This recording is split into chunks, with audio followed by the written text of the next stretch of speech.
This is the right button. Well, look at that. Awesome. Hey, everyone. Hi. I have no acronyms in my talk, so sorry. Anyways, thanks for having me, and thanks Intel and IndieMix and Justin, Justin sometimes spends some time at Double Fine and sits on the other row, just right across from where I sit, and so I was kind of surprised he asked me to come and talk because I mainly just swear a lot at work because things are breaking, and he's like, hey, do you want to come talk? I was like, sure, but yeah, thanks Justin. Like I said, my name's Lee Petty, and that's what I used to look like when I had a lot more hair. I work at Double Fine Productions, and Double Fine is an independent video game developer that has been around for 16 years now, which is, it should be more, that's like 100 years in video game time, because 16 years is a long time, a lot has changed. But we're right here in San Francisco, about a 5 or 10 minute walk away. And I've been at Double Fine for about 9 years. And my first gig at Double Fine was as the art director of Brutal Legend, which was our open world heavy metal action game. And then I had the opportunity to lead my own project, which was a little game called Stacking, which was a puzzle game set in a world of living Russian nesting dolls. And after that, I was the art director of a game called Broken Age, which was a big turning point for us because it was our big Kickstarter-funded point-and-click adventure game. And just about 3 weeks ago, or 4, I guess, I shipped a game called Headlander as project lead. And Headlander is a side-scrolling action-adventure game, kind of inspired by 1970s science fiction. So one of the reasons I'm showing you these images and talking about what I've done there is that for me, I really like working at Double Fine because we focus a lot on visual style. It's really important to us, and we do our best to try and give each of our games a unique visual style that supports the mechanics and narration and all the other elements that go into making a game. And that's what I want to talk to you guys about today, visual style.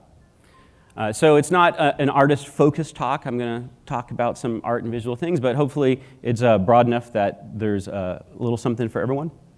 I'm just going to start by looking at kind of where I think visual style is right now in games.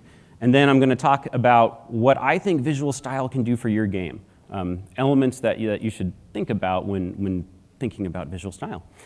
And I also have a framework that I use, a way of thinking about visual style. Share that with you, and that maybe would help you sort of think about visual style in your own games. So I'm very optimistic right now. I love where games are right now visually. I mean, there are so many games coming out that look so different. I mean, just looking at the games in this room, each one of these games looks very different, and they're all beautiful, and that's really cool. I pulled a few images here just from stuff that came out recently that I thought was striking, last 6 months or so. And this is just a tiny, tiny slice. It's really diverse, and I really feel like, games that are small or games that are large or 2D or 3D or VR, there's just so many interesting things happening out there. And I feel like this time that we're in right now is just more diverse than any other time that I've been in games. Now, I've been in games about 20 years, and as Brian said, 19 years ago, we worked on Slave Zero together. I'm going to kind of go back in history for a moment. You have to bear with me. So when I first started in games, it was the dawn of 3D, right?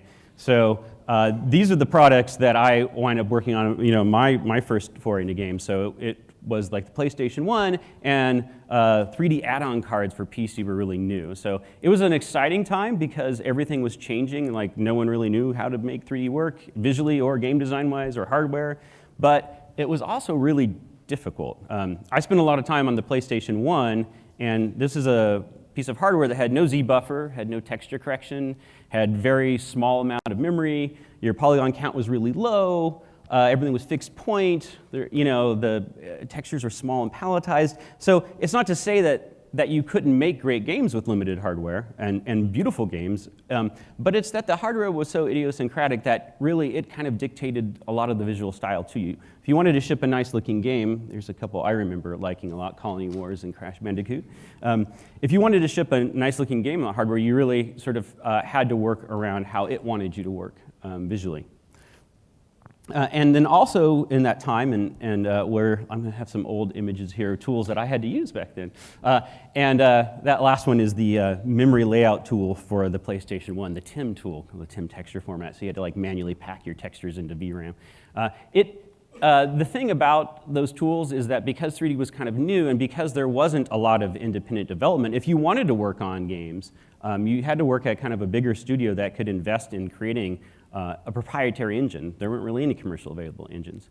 And that was fine, but it basically meant that iteration for visual style and experimentation was not there. I mean, I remember it took me about 2 or 3 hours to see a model. Like if I had a very simple, let's say 200 polygon model, I wanted to see it in game, it took about 2 or 3 hours just to get in the game. If I had a level I was working on and I wanted to see it in the game, maybe 2 days just to see it. So you can imagine like iteration at that point is really clamped. You can contrast that with now is that there's a lot of engines out there now that are commercially available. I mean, you know, a lot of people use Unity or Unreal, and there's many, many other ones. And they're much smoother than this process.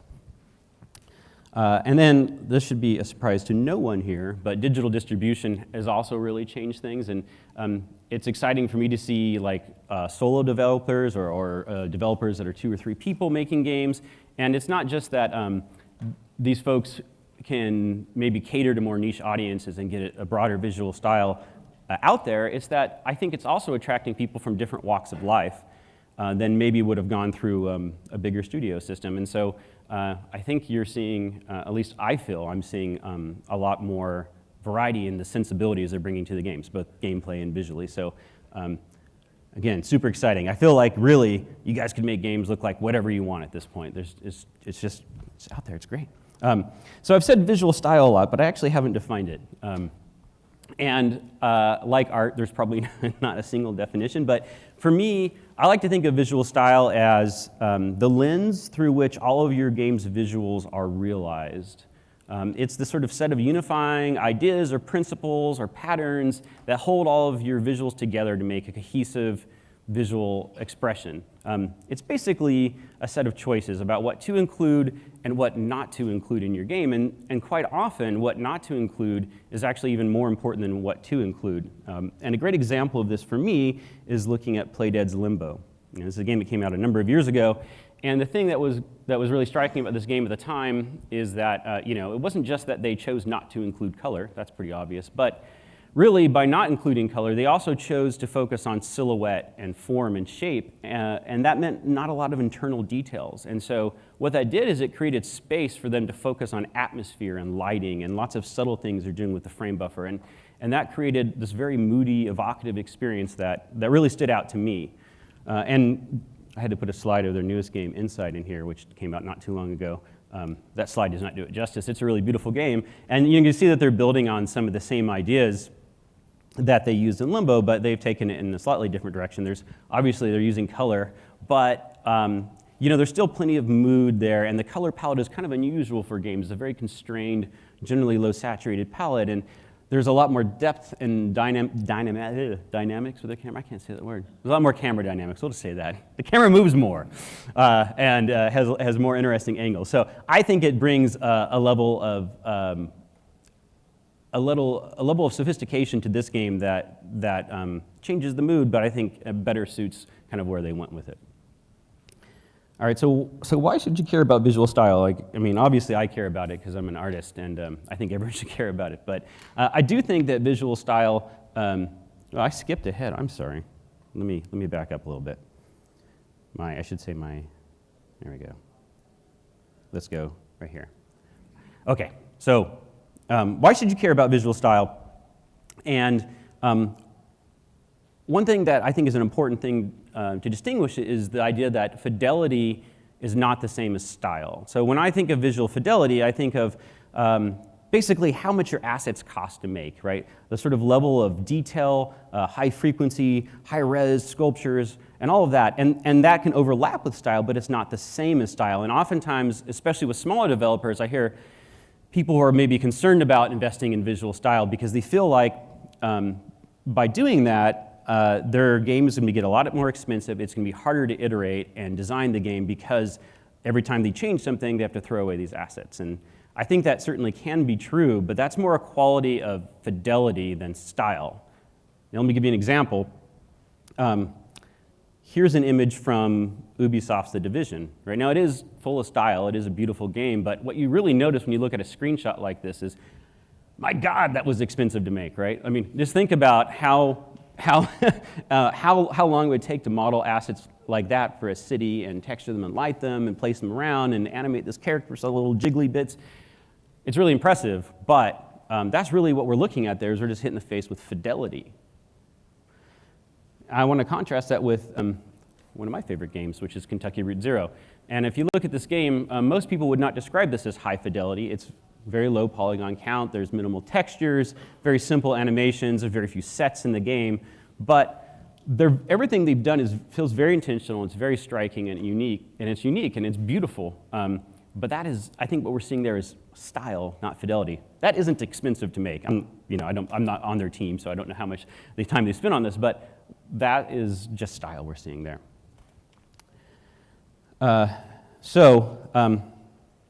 Let's talk about style more, and not fidelity. That's really where I wanted to go with this. And visual style is important for your game because it not only makes artists happy, but it does a lot of things. So one thing it does is identity. There's a lot of games coming out all the time. I mentioned earlier how I think that's a great thing because there's all this diversity out there. However, it does mean you need to find ways to kind of cut through that noise if you want people to remember your game. And one of the ways you can do that is with your visual style. People, when they see a visual style, it becomes memorable or not right away. I like this game here. It's not out yet. It's a game called Cuphead. And the interesting thing about this game is it's inspired by early 20th century 2D animation.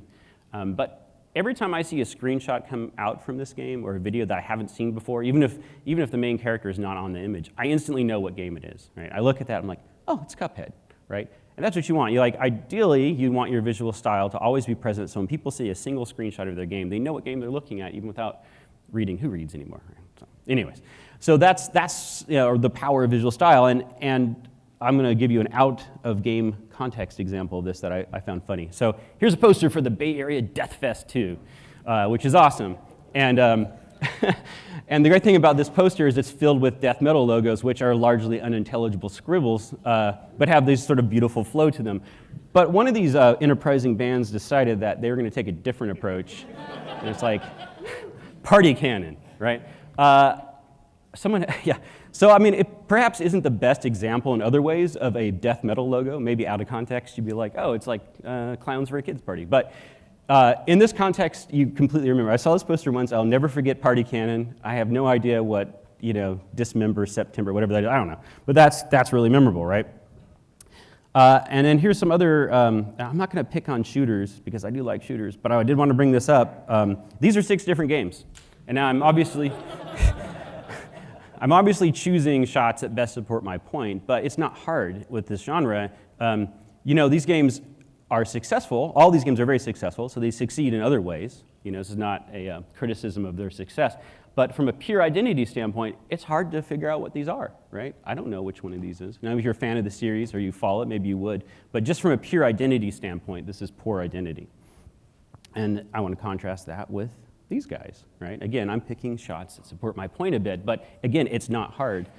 These are mostly side presentation games, and they all look quite different without me really having to try and define examples. There's so many out there. And these have great identity. You're going to remember these games. And now this one is Appeal. And Appeal, visual style obviously gets people excited about your game. And appeal is kind of a subjective thing, but I like to think of appeal as just your game's ability to create beauty and try and connect to people right away just through beauty or something that makes them want to play in your world. Everyone has different tastes, but I think most people, when they see an image like this from Ori and the Blind Forest, you're like, that's really interesting. I want to be in that world. I want to spend a little time there. Even if it's not quite your style, it's still very inviting. It's so rich and vibrant visually that it just has a lot of appeal to it. But it's not just indie 2D games, right? Like I think the last Mirror's Edge that came out had that as well. I mean, looking at this game, it's a unique take on the world. It feels like I want to get on that building and do those jumps and flips and stuff. Not really, but I'm excited to watch someone do it. That's just the power of appeal. And it's a simple idea, but it's separate from identity, right? It's just the sort of general beauty of your work.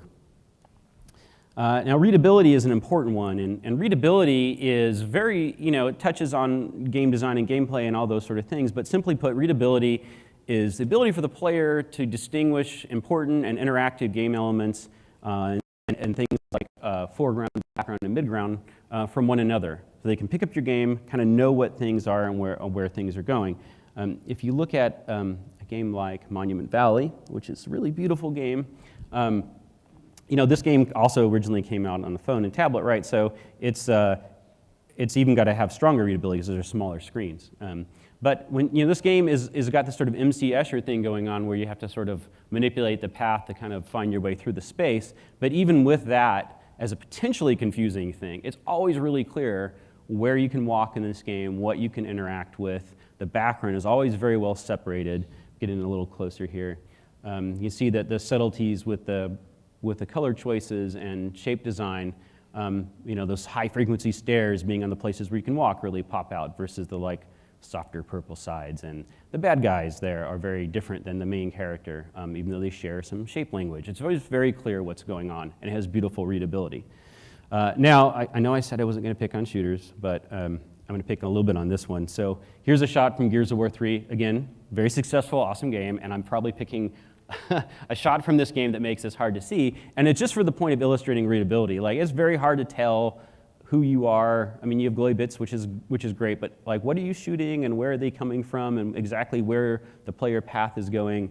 These are all very confusing here, and it's not that the game doesn't have appeal, but things like this just make it very hard to read. It's not a great example of readability. I also really like this game called Mad World, but Mad World is a great example of very challenging readability, right? Now in motion, it's better. These are just stills we're looking at, but it's still, the point here is that certain visual choices you make are just going to be harder for people to understand what's going on. But I think no matter what you choose to make your game look like, there are still ways to make it work.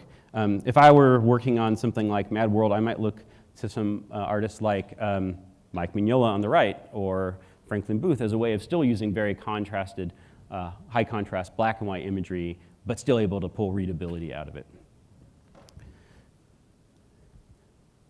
So theme is, these are the ideas that are in your game. This is what your game's about, whether your game is a direct narrative or not. And ultimately, I think a game's success for this, in my opinion, is based on the mechanics and the more explicit narrative devices you put in your game. But visuals communicate right away. Those other things can take time. You might have to play a game for a while to really understand kind of where it's going, and that's maybe a deeper understanding, but if your visuals aren't saying the same thing as the other themes in the game, it's going to be confusing. So let's look at Journey. Now Journey, everything I feel like I need to know about the theme is in this one screenshot.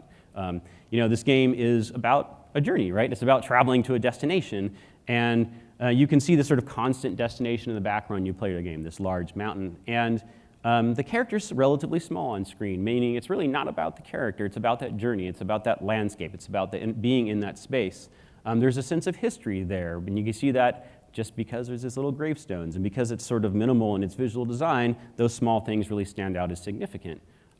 The character, you have a very limited, it's not like a high action game, there's a very limited verb set you can do with the character. So the characters don't even have arms, they just have flowing robes. It's just really about movement and that sort of lyrical beauty of moving through the space. But Journey is also really nice when played with a friend, right? There's a whole other level of meaning, and I think just seeing shots like this or in the game the first time you saw another person pop into your version of the game, like that made that journey even more magical. And because there's so little noise, if you will, in the world, that connection between those two characters was even more potent.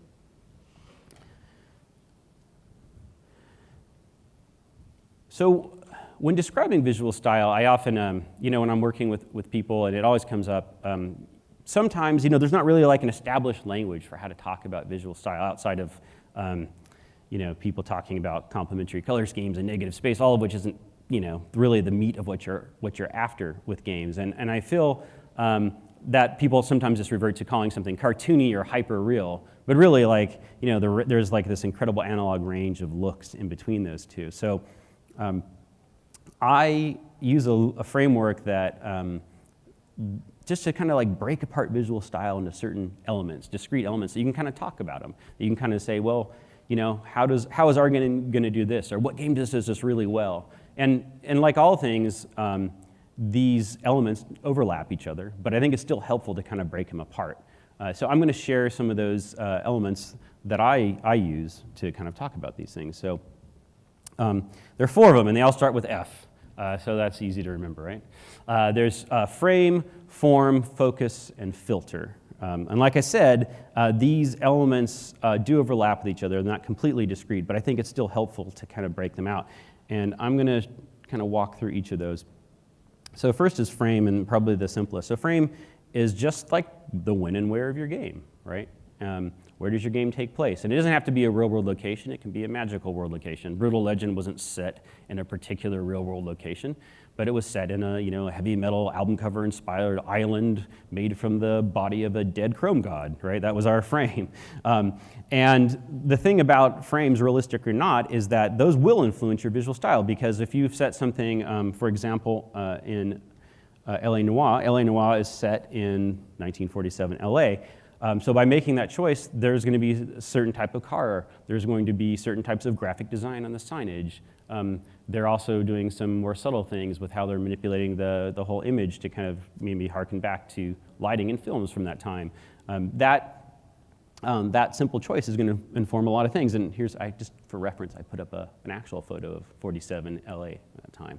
Pretty close, other than, of course, you can see where they did something more interesting with the color treatment. And I like Kentucky Route Zero again. I'll talk about that one a little bit more. So Kentucky Route Zero is an interesting one because it's in Kentucky, right? That's part of the frame. But you don't really know the exact time. It's a kind of a magical realist, surreal game. So it combines a lot of different things. But if you've played the game, and I stole these images from a website, Superlevel, just give a plug out to those guys, who did a really great analysis of this game. But one of the things that you see in the game by playing it is that it's really set sometime post-Great Depression in America, right? You can see a lot of imagery, some photos there from that era, and you can see some of those similarities in the game. So they, maybe they didn't settle on a specific day or time, but they did set it in Kentucky. They did set this era, and that informed a lot of these little details that are in their game. And form is the next one I'd like to talk about. So form is, it's kind of a big category, but form is basically all the different proportion choices and color choices that you make for your game. Like, what are the shapes you're going to use in your game? It can be a very simple choice, like I want everything to be based on the square or the triangle, or it could be really complex. If we look at Team Fortress 2, it's a classic game. So, they obviously spend a lot of time on their shape language. They've really pushed the proportions and shapes of these characters, which of course supports their gameplay since it's a class-based competitive game. But the devs have talked about their visual design process, and one of the things that they said is that they drew inspiration from a lot of early mid-20th century illustrators, and Leyendecker, whose these images are from, is called out, but also you can see Cornwell and Rockwell in there. And the interesting thing about these is, there's obviously quite a bit difference from the look, but for them, they are looking at these sort of pushed, strong silhouettes and the emphasis on this form, this kind of simplified shading that kind of evoked not only clear readability for them, but also just a really interesting shapes that maybe you don't see so often, right? And if you go back to the game, if you look in the game, you can see that it's not just the characters. You can see some of these similar push shapes on the environment. The environment's very simplified. Look at that rock. That rock's awesome. The rock's almost like a character. And they've constrained their palette to kind of have that, allow those team colors to come forward. These are choices they're making on the form of their game. Now, focus is just what do you think your game's going to do best visually? Like, where are you going to spend a little extra time to distinguish yourself from people or really go deep? Now, it could be that you want to focus a lot on lighting, or you want a ton of high-frequency detail, so every single inch of it is covered in detail. Maybe it's fluid animation. It could be anything. I like to look at Shadow of the Colossus, another one of my favorite games of all time, for examples. Now, Shadow of the Colossus, you play the small character. human-sized character battling these giant colossus, these large characters. And so for me, the focus in the game is about scale. And it's obvious because you're tiny and you wind up climbing and interacting with these things. But if you look at the game, it's not just the difference in size or the scale between those characters. Every time you're like riding on your horse and interacting with these things, they frame the camera. Their camera really tries to frame to exaggerate that scale, to make it really dynamic and interesting. And you do spend a lot of time riding a horse in this big, relatively empty world. That also is another way that they're focusing on scale, right? You're just this tiny little character in this huge world going after huge things. You feel insignificant, you know? It sort of invites a sort of existential introspection about your character and what they're doing in this giant world. And even when they go into interiors, you can see, like, look at the scale of that sort of tomb altar to the character and all those like really exaggerated verticals. Like, that's a huge ceiling, right? But again, they're taking that focal point of scale and the relation of human to landscape, to giant things, to forces of nature, however you want to articulate it. That is a big focal point for them. It's something I always remember. And my last F is filter.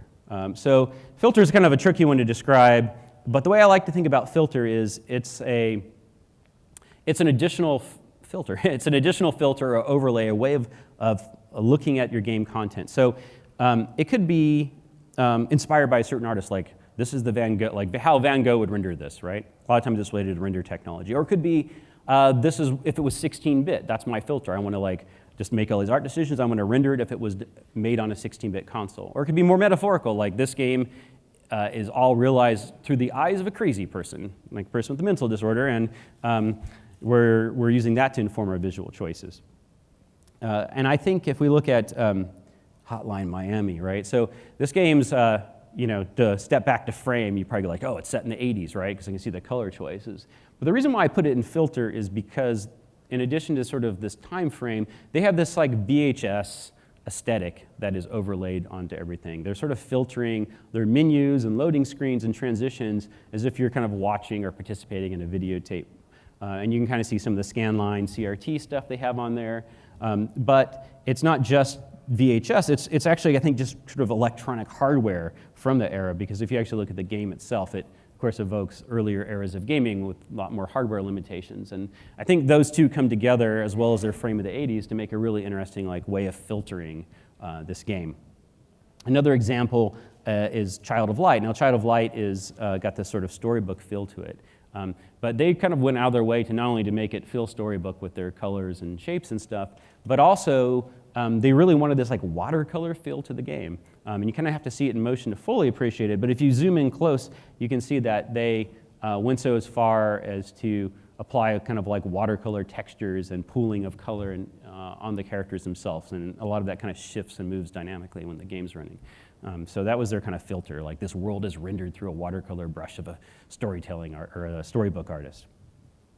So let me put these all together real quick in an example game so you can sort of see how I would break down a game. Now, this is a game called Guacamelee. I don't know if you guys have played it. It's a really cool game. It's a side-scrolling melee game. I haven't talked to the devs, so this is just my interpretation. They may be like, that's not what we were thinking, right?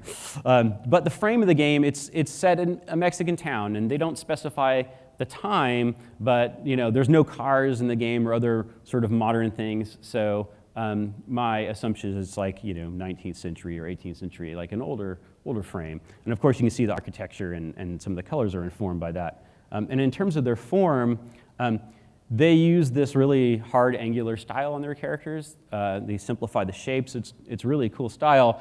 And it reminds me of a lot of things, but specifically it reminds me of some of the, I always said his last name, is it Gennady Tartakovsky? Yeah, I can never say his name. I'm terrible at it. But anyways, he did a lot of great cartoons. This is Samurai Jack. You can see that a lot of that style, for me, feels very similar to that. It was kind of informed by that. But if they took it in their own direction. That's what it reminds me of, those sort of hard, simple shapes. And from the focus standpoint, in the game, you can switch between the world of the living and the world of the dead. And so that kind of two modes, that two ways of rendering the world that you can switch between is their focal point to me, or their focus. So you can sort of see similar scenes here as it looks in when you're in the living and the dead. And all the colors change, some of the characters change, sometimes things are there that aren't there. You know, and it's, of course, involved in the gameplay, but just purely visually, it's a big focal point. And then lastly, I think for filter, I think they have a couple of filters going on. So one is the Day of the Dead, which is related to the previous thing, but slightly different. You know, they have a lot of imagery from the Day of the Dead specifically in their game, and even in the World of the Living, you'll see statues and other things and some of these same shapes that kind of evoke that. And so I think their filter is really the Day of the Dead, but also wrestling, right? Now the main character is a wrestler, so you could argue that's just sort of the frame or backstory, but they don't stop there with just that character's background. Anytime you fight a boss, the whole like UI and the way they frame and start that boss fight is this as if it's a wrestling match. Half the characters' moves are very wrestling evocative, and one of the characters that trains you in your new moves is like an old wrestler type guy, right? So they're sort of taking Day of the Dead and wrestling, which sounds strange, right, and filtering their game through that, but it makes a very memorable experience. All right, let me just touch on a few of these things here again. So first of all, like I said, I'm super optimistic right now. I love where games are visually. I think it's a great time for visual style. I feel like you really can go after unusual styles, and that can help your game because there are so many things out there, visual style matters. And one of the ways it matters is identity, appeal, readability, and theme, right? These are all things that visual style is going to help or hurt your game with. And lastly, you don't have to use my framework, but I would encourage you to like figure out some language that you like to use with your team, or if you're by yourself, you can talk to yourself about visual style, like some way of kind of breaking down those shapes so you can kind of like take those elements and look at different games and figure out the choices they made, and that can help you frame where you want to go. So I think we have some time for questions if you want, but thank you for listening. And there's my email if you want to email me, and we can take some questions if anyone has questions. That'd be good. Yeah, someone's got a question. Mark has a question, but there's a question. Hey. Hey there. So you were talking about how the focus is kind of the heightened element of your visual style. So it's where you start off with your frame and the one after that, your form. And you have, okay, I want to pull from this, this, and this, and you're getting all sorts of ideas, but you really can't decide which one should be the one that stands above and maybe informs everything else. Mm-hmm. How do you go about choosing the one that to really make the sharpened point across all of those elements? I think I'd probably start first with looking at what the gameplay actually is, because ultimately that's what matters the most, right? And you know, which of these things is going to best support what the player is doing all the time? Like, which of these elements is going to enhance that experience? And sometimes you just have to experiment and try. You can't necessarily tell. But I always start there, and then I think after that, I think, well, what are we actually good at? Like, what are people here actually good at? You know, if we, you know, I happen to be lucky to work with a bunch of like really good 2D artists, you know, and so even when game, I sneak as many posters and, you know, handcrafted 2D stuff as I can in the game, just because I think there's a lot of people I work with who are really good at it, and it kind of gives like a slightly different feel to our game. No. Thank you. Yeah. In the back there. Yeah, could you call up that second to last slide? I didn't understand it. Second to last slide. The one that had the color palettes and the focus, and one right before that, please. I'm going back. It had two different color palettes, and I was curious if if the point was that the palette that you use changes the focus that the person looks at. Was this the? It was a split screen. It was a split screen with cool colors on the left. Oh. Yeah. Okay, I'm getting there. Sorry, guys. Yeah. We could watch all these transitions. This one right here, right? This one? Bingo. Yeah. Focus. Yeah. So the focus here is, and you know, have you played the game? No. Okay.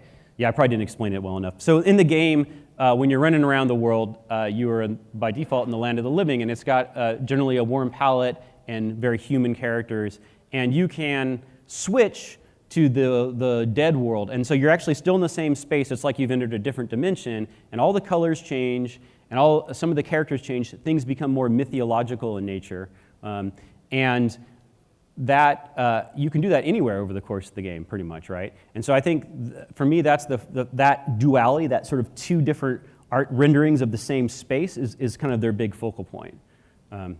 Now you could, it could be that if it was just like, an aspect of that is the color contrast that you mentioned, but it's like also that the characters change and the music changes and all that as well.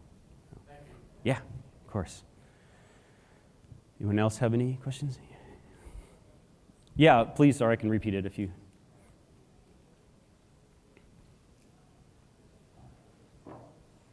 Hey there. Hi. So obviously, games have for a long time borrowed a lot of their design language and visual storytelling from more traditional forms of media like film or television. And I'm curious if you have any thoughts about what it is about games specifically in terms of visual style that really set them apart from some of those non-interactive forms of media in terms of what you can do as a creator? Yeah, that's a really good question, and I think my answer to that touches on a related thing, which is a lot of times when you work at with a team, people will like paint a concept painting before you build the game, and then they'll spend a lot of time like slavishly trying to recreate that and never quite get there. And my answer to that is always, well, that's a completely different medium, and it's static. The biggest difference is that games are dynamic, and of course dynamic based on player input. So it's a little hard to show in still slides, but I think that's the big thing is how many things, how can the visuals change over time based on what the player's doing? Whether that's a change in the character or it's a change in the environment based on choices or just things they've experienced that they've made, I think is where the magic is. And sometimes that can be tied to a simulation, like one of the SimCities is sort of like drove a lot of that based on the visuals, but the lights being turned on and stuff were just based on underlying simulation. And sometimes it can be based on like explicit things the player has chosen or ways to develop their character. But I think that's the biggest thing is to think about that dynamic angle to the art more than like a specific composition or just a specific silhouette, because those are sort of like the tools of framed camera shots and paintings. And those rarely are that effective by themselves in games, but dynamics almost always are. Like it's cool to see like something completely simple, if it runs around in an interesting way or it can knock something over, you're just like, oh, that's so cool and cute. And it's very simple, right? If you're just gonna draw it on paper, it's not very evocative by itself. If anyone else have any questions? All right, well, thank you guys for listening, and I'm around if you wanna talk some more. So, thanks.